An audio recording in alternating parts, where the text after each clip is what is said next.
Section 303 Vaisampayana said, "And that maiden of rigid vows, O mighty monarch, by serving with a pure heart, that Brahmana of rigid vows succeeded in gratifying him.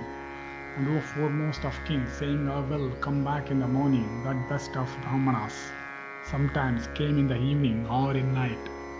In however, the maiden worshipped at all hours with sumptuous food and drink and bed, and as day after day passed away, our attentions to him in respect of food and seat and bed increased instead of undergoing any diminution. And O king, even when the Brahmana reproved her, finding fault with any of her arrangements, or addressed her in harsh words, Pritha did not do anything that was disagreeable to him. And on many occasions the Brahmana came back after the appointed hour had long passed away, and on many occasions, such as the depth of night, when food was hard to procure, he said, Give me food. But on all those occasions, saying, All is ready, Pritha held before him the fair, and even like a disciple, daughter or a sister, that blameless gem of a girl with a devoted heart, O king, gratified that foremost of Brahmanas, and that best of Brahmanas became well pleased with her conduct and ministrations.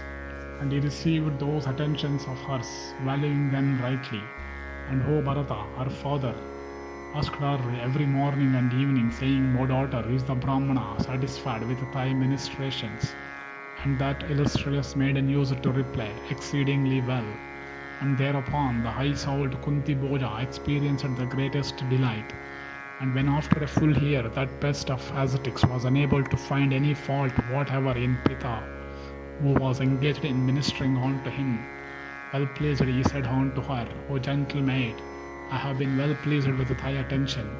O beautiful girl, do thou, O blessed girl, ask even for such boons as are difficult of being obtained by men in this world, and obtaining which thou mayst surpass in fame all the women in this world.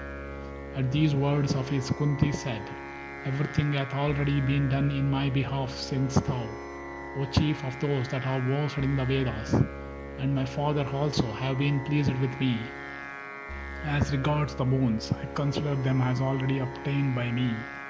O Brahmana, the Brahmana thereupon said, If, O gentle maid, thou dost not, O thou of sweet smiles, wish to obtain boons from me, do thou then take this mantra from me for invoking the celestials. Anyone amongst the celestials whom thou mayst invoke by uttering this mantra will appear before thee and be under thy power.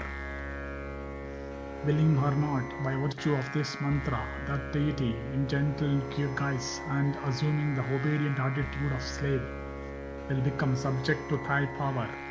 Vaisampayana continued, thus addressed that faultless maiden could not, O king, from fear of a curse, refuse for the second time complaints with the wishes of that best of the twice born ones.